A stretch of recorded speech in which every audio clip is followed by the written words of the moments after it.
धान की नर्सरी में अगर पहली खाद सही समय पर डाल दी जाए तो पौधा ऊपर से नहीं अंदर से मजबूत बनता है। अगर शुरुआत में पौधे को ज्यादा नाइट्रोजन मिल गई तो पौधा लंबा जरूर होगा लेकिन अंदर से कमजोर रहेगा और फिर धान रोपाई के बाद पौधा जल्दी गिरने लगता है।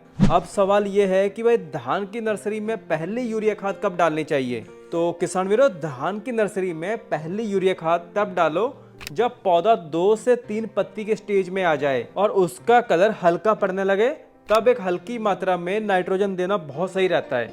लेकिन भाई सबसे जरूरी बात कि नर्सरी में फर्टिलाइजर का मेन काम ग्रोथ बढ़ाना नहीं होता, बल्कि फर्टिलाइजर का मेन काम पौधों में बैलेंस न्यूट्रिशन का होता है। और अगर नर्सरी में पहले से डीएपी डाली हुई है तो शुरुआत में जल्दी यूरिया डालने की जरूरत नहीं होगी, क्योंकि भाई डीएपी खाद ये धीरे धीरे पौधों को ताकत देती रहती है। और हमारे बहुत से किसान वीर सबसे बड़ी ये गलती करते हैं कि सूखी नर्सरी में सीधे यूरिया डाल देते हैं, जिससे भाई क्या होता है कि ऊपर की जो मिट्टी होती है वो गर्म होती है और फिर नई जड़ों को काफी ज्यादा नुकसान होने लगता है। इसलिए भाई हल्की नमी में ही यूरिया खाद को देना ज्यादा सेफ रहता है। और अगर नर्सरी बहुत घनी है तो ज्यादा यूरिया बिल्कुल मत डालो, क्योंकि वहां पहले ही हवा बहुत कम पहुंचती है और फिर ज्यादा यूरिया देने से पौधा लंबा पतला होकर गिरने लगता है। तो भाई एक हेल्दी नर्सरी वही है कि भाई जिसकी जड़ मजबूत हो। बाकी इसके अलावा अगर आपकी नर्सरी में भी पीलेपन की दिक्कत आती है तो भाई आप ये वीडियो जरूर देखो।